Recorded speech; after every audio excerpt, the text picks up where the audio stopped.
नमस्कार दोस्तों, OCN network में आपका स्वागत है। मैं हूं ओमकार चौधरी। तो प्रधानमंत्री नरेंद्र मोदी ने डोनाल्ड ट्रंप को एक और झटका दे दिया है और ये हाल के कुछ महीनों में तीसरा चौथा बड़ा झटका है। ताजा झटका ये है, मिस्र की ओर से, वहां के राष्ट्रपति अल सीसी की तरफ से और डोनाल्ड ट्रंप की तरफ से प्रधानमंत्री नरेंद्र मोदी को 13 अक्टूबर यानी आने वाले कल इसके लिए आमंत्रण था। और ये मौका क्या है? एक्चुअल में जो गाजा समझौता हो रहा है उसके लिए निमंत्रण है। करीब 20 देशों के प्रतिनिधियों को इस सम्मेलन में, इस समिट में बुलाया गया है जो समझौते पर हस्ताक्षर होने हैं। और इसमें मजेदार बात यह है कि इजराइल के प्रधानमंत्री नेतान्याहू भी नहीं पहुंच रहे हैं। ईरान को बुलाया था, ईरान भी नहीं जा रहा है। भारत के प्रधानमंत्री नरेंद्र मोदी को बुलाया, वो भी नहीं जा रहे हैं। अब जा कौन कौन रहा है वो मैं आपको बता सकता हूं कि कौन कौन से देशों को बुलाया गया है। और देखिए, अफगानिस्तान और पाकिस्तान में डूरंड लाइन पर इस समय तालिबान और पाकिस्तानी सेना आमने सामने हैं, एक दूसरे का खून बहा रहे हैं। ऐसे में कोई भी दूसरा देश होता तो उसका प्रधानमंत्री वहां जाने से परहेज करता, लेकिन पाकिस्तान के प्रधानमंत्री शहबाज शरीफ शर्म अल शेख जा रहे हैं। ये आश्चर्य का विषय नहीं है। जिन देशों को, मैंने लिस्ट खोल ली है, जिन देशों को बुलाया गया है इसके लिए, उनमें Spain, Japan, Azerbaijan, Armenia, Hungary, Bharat, El Salvador, Cyprus, Greece, Bahrain, Kuwait और कनाडा शामिल हैं। यहां तक कि ईरान को भी आमंत्रित किया गया था, पाकिस्तान को भी आमंत्रित किया गया। ईरान नहीं जा रहा है, भारत के प्रधानमंत्री नहीं जा रहे हैं। भारत की तरफ से विदेश राज्य मंत्री कीर्तिवर्धन सिंह भेजे जा रहे हैं, यानी विदेश मंत्री एस जयशंकर भी नहीं जा रहे हैं। तो ये एक और डोनाल्ड ट्रंप को एक्चुअल में झटका है।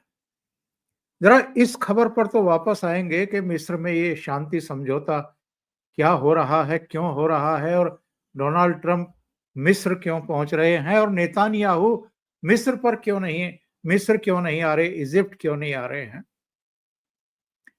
लेकिन जरा याद करें, जब 17 जून को प्रधानमंत्री नरेंद्र मोदी कनाडा गए थे G7 समिट में भाग लेने के लिए, तो उस समय तक डोनाल्ड ट्रंप कई बार ये दोहरा चुके थे कि मैंने भारत और पाकिस्तान के बीच जो युद्ध छिड़ गया था उसमें सीज फायर कराया। और उससे पहले डोनाल्ड ट्रंप एक और गुस्ताखी कर चुके थे, मैं गुस्ताखी शब्द का ही प्रयोग करूंगा। वो गुस्ताखी ये थी कि जिस दिन पाकिस्तानी सेना ने हमारे सामने घुटने टेके 10 मई को, तो हम लोगों ने फैसला किया, भारत ने फैसला किया, मोदी जी ने फैसला किया कि हम उसका सीज फायर का अनुरोध एक्सेप्ट कर लेंगे। आमतौर पर होता यह है कि जो हमारे रणनीतिक सहयोगी हैं, सामरिक सहयोगी हैं, उनको जानकारी दी जाती है और खास तौर से युद्ध के समय विश्वास में लिया जाता है एक दूसरे को। तो अमेरिका को कन्वे किया गया कि हम आज शाम 5 बजे से युद्ध विराम लागू कर देंगे, घोषित कर देंगे। डोनाल्ड ट्रंप को चूंकि शांति का नोबेल प्राइज लेना था, तो इसलिए उन्होंने जो तय कूटनीतिक एक मर्यादा और गरिमा होती है, जो मापदंड होते हैं, उनका खुला उल्लंघन करते हुए अपनी तरफ से इस सीज फायर का ऐलान कर दिया। और भारत सरकार के लिए, प्रधानमंत्री नरेंद्र मोदी के लिए डोमेस्टिकली ये बहुत ही असहज स्थितियां थी। कांग्रेस तो आप जानते ही हैं कि किस तरह की राजनीति कर रही है, और राहुल गांधी से लेकर के तमाम लोगों ने जो है वो कहना शुरू कर दिया कि भारत और पाकिस्तान के बीच में अगर किसी तीसरे देश की कोई भूमिका नहीं है और हम एक्सेप्ट नहीं करते हैं, तो फिर अमेरिका की पहल पर या डोनाल्ड ट्रंप के प्रेशर में आकर के प्रधानमंत्री नरेंद्र मोदी सीज फायर के लिए तैयार क्यों हो गए।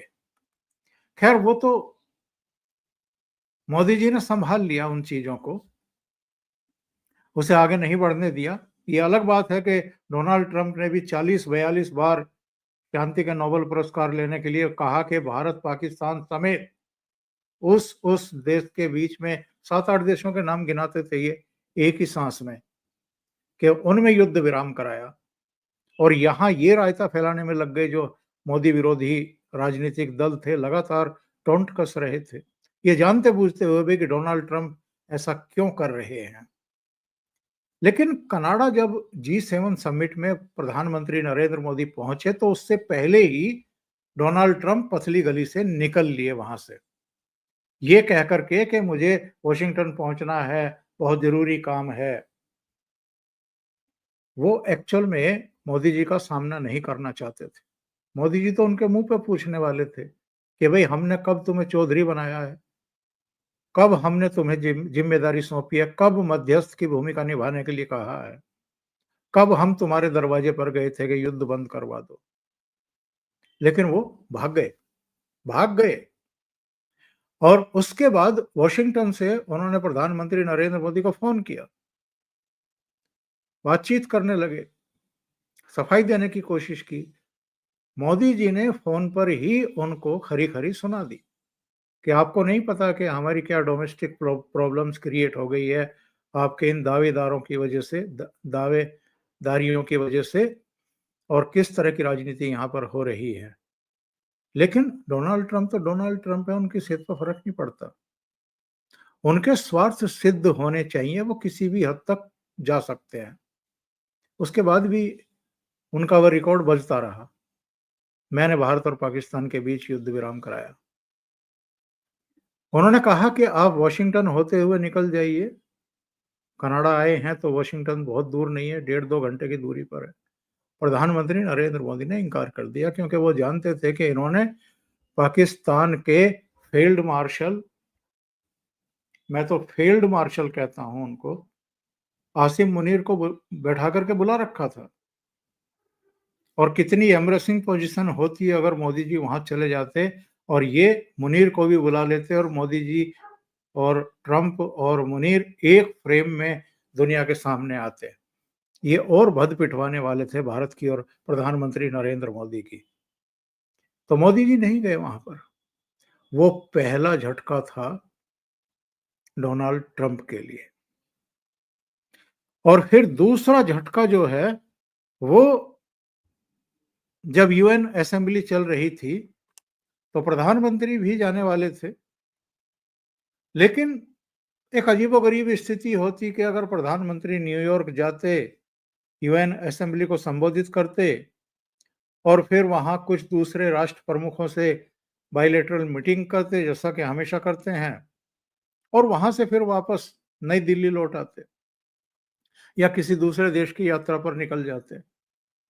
ये एक तरीके का सीधा सीधा डोनाल्ड ट्रंप का अपमान हो जाता, क्योंकि बहुत सारे देशों के राष्ट्र प्रमुख जब वहां जाते हैं तो वो अमेरिका के राष्ट्रपति से मुलाकातें भी करते हैं, आमतौर पर अधिकांश जिनसे अमेरिका का राष्ट्रपति मिलना चाहता है। तो मोदी जी ने यूएन असेंबली में जाने का अपना कार्यक्रम कर दिया रद्द, और वहां भेज दिया एस जयशंकर को कि आप जाइए, संबोधित करिए, मैं नहीं जाऊंगा। और तीसरा झटका अब दिया है। मिस्र में गाजा यानी हमास और इज़राइल के बीच में जो एक समझौता सिरे चढ़ने जा रहा है, जिसको इनिशिएट कर रहे हैं डोनाल्ड ट्रंप, क्योंकि इनको तो चलो इस साल नहीं मिला तो अगले साल की उम्मीद है कि अगले साल शांति का नोबेल प्राइज़ मिल जाएगा। तो ये लगे हुए हैं लगातार उस प्राइज़ के चक्कर में कि मैं गाजे-बाजे के साथ ज़रा समिट बुला करके अलग-अलग देशों की, शर्म एल शेख में जो है इन्होंने समिट बुलाई और वहाँ खुद भी पहुँच रहे हैं, अलग-अलग देशों के राष्ट्र प्रमुखों को बुलाया है।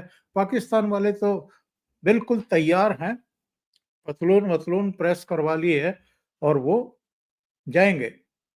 ऐसे मौके कहाँ मिलते हैं कि बार-बार अमेरिका के राष्ट्रपति से हाथ मिलाने का मौका मिल जाए, उनके साथ फ़ोटो खिंचवाने का मौका मिल जाए।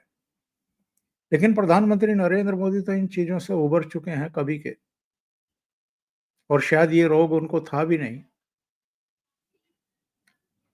तो वहाँ ना जाकर के और अपने विदेश राज्य मंत्री कीर्तिवर्धन सिंह को भेज करके प्रधानमंत्री नरेंद्र मोदी ने एक्चुअल में डोनाल्ड ट्रंप को एक और झटका दिया है, एक और संदेश दिया है। इससे पहले भी एक संदेश दे चुके हैं। अफ़गानिस्तान के विदेश मंत्री मुत्तकी 7 दिन की भारत यात्रा पर आए। दिल्ली में 2 प्रेस कॉन्फ्रेंस कर चुके हैं। भारत के और अफ़गानिस्तान की तालिबान सरकार के बीच में जो एक समझ-बूझ, अंडरस्टैंडिंग और जो एक तारतम्य दिखाई दे रहा है, वो तो पाकिस्तान और डोनाल्ड ट्रंप के लिए झटका है ही। लेकिन बगराम एयर स्पेस हम नहीं देंगे अमेरिका को किसी भी कीमत पर, ये ऐलान मुत्तकी ने दिल्ली में किया है। उन्होंने कहा है कि हम 1 इंच ज़मीन देने वाले नहीं हैं अमेरिका को और अमेरिका सामरिक तौर पर बेहद महत्वपूर्ण बगराम एयरबेस फिर से वापस हासिल करने के चक्कर में है, तो वो तैयार नहीं है। एक और घटनाक्रम हुआ है। ये घटनाक्रम है डोनाल्ड ट्रंप ने चीन पर 100% टैरिफ थोपने का ऐलान किया है और 30% टैरिफ ऑलरेडी चला आ रहा था। तो कुल मिलाकर के चीन पर अब इनका टैरिफ हो गया 130%। भारत पर पहले इन्होंने 25% टैरिफ लगाया, ये कहते हुए कि भारत में किसी भी देश के लिए व्यापार करना मुश्किल है। अमेरिका के भी बहुत सारे उत्पादों पर भारत ने बहुत भारी भरकम टैरिफ लगा रखे हैं, इसलिए हम भी जवाबी टैरिफ लगा रहे हैं।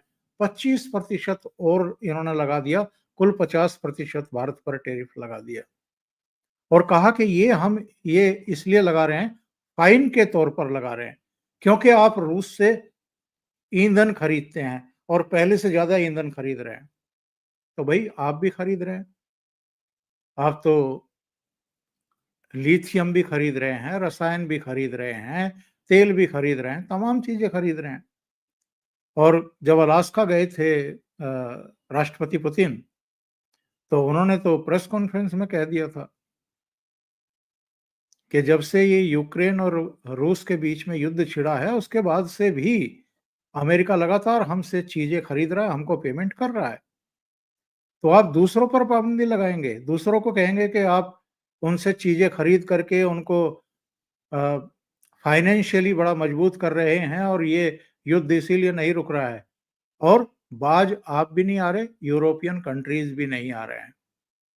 पिछले दिनों तो डोनाल्ड ट्रंप ने यूरोपियन कंट्रीज़ को कहा था ना कि आप ईंधन खरीदना बंद करिए, गैस खरीदना बंद करिए, आप लोग ही नहीं बंद हो रहे हैं। तो किसी ने कह दिया कि आप भी तो बंद नहीं हो रहे हैं, आप भी तो खरीद रहे हैं, रसायन खरीद रहे हैं, लिथियम खरीद रहे हैं, दूसरी चीज़ें खरीद रहे हैं। तो ये एक्चुअल में जो इन्होंने चीन पर नया 100% टैरिफ लगाया है, इसकी आशंका चीन को पहले से थी और यही वजह है कि चीन अमेरिका के झांसे में नहीं आ रहा था। भारत पर 50% टैरिफ लगाने, उसको डराने धमकाने, ये हमारी जो ब्रांडेड मेडिसिन्स हैं उन पर भी टैरिफ लगाने और जो हमारा ईरान का चाबहार पोर्ट था, 2018 में बाइडेन प्रशासन ने उसकी अनुमति दे दी थी प्रतिबंधों के बावजूद कि आप अपना काम शुरू करिए। वहाँ हमारा अरबों करोड़ों रुपया लग चुका है। अभी डोनाल्ड ट्रंप ने वो जो प्रतिबंध से मुक्त रखा था 2018 में, वो वापस ले लिया और उस पर प्रतिबंध लगा दिया। H1B वीजा जो हमारे प्रोफेशनल्स को दिया जाता था, उस पर 10 गुना फीस बढ़ा दी और लगातार एक्चुअल में भारत को नुकसान हो ऐसे ये काम करते आ रहे हैं। तो जब प्रधानमंत्री नरेंद्र मोदी चाइना गए थे, वहां जो उनकी मुलाकात हुई थी आपके चीन के राष्ट्रपति शी जिनपिंग और रूस के राष्ट्रपति पुतिन से, वो चित्र देख करके ही ये सदमे में आ गए थे, तनाव में आ गए थे। बड़े बयानबाजी की थी इन्होंने, इनके कुछ मंत्रियों ने भी काफी बक-बक की थी। लेकिन उसके बाद इनको समझ में आया कि एक्चुअल में भारत, रूस और चीन और उसमें ब्राजील भी आप शामिल कर लीजिए, 4 ये बड़ी ताकतें अगर इकट्ठा हो गई हैं और ब्रिक्स आगे बढ़ गया, अभी 80 से ज्यादा देश जो हैं वो ब्रिक्स संगठन के साथ जुड़ने को तैयार हैं। तो ये इतनी बड़ी ताकत हो जाएगी, तुम्हारा डॉलर भी घुस जाएगा और अमेरिका के जितनी भी एस्पिरेशंस हैं, ये जो फिर से महान बनाने का जो एक टोपी लगा करके घूमते हैं, वो भी सब धरा का धरा रह जाएगा।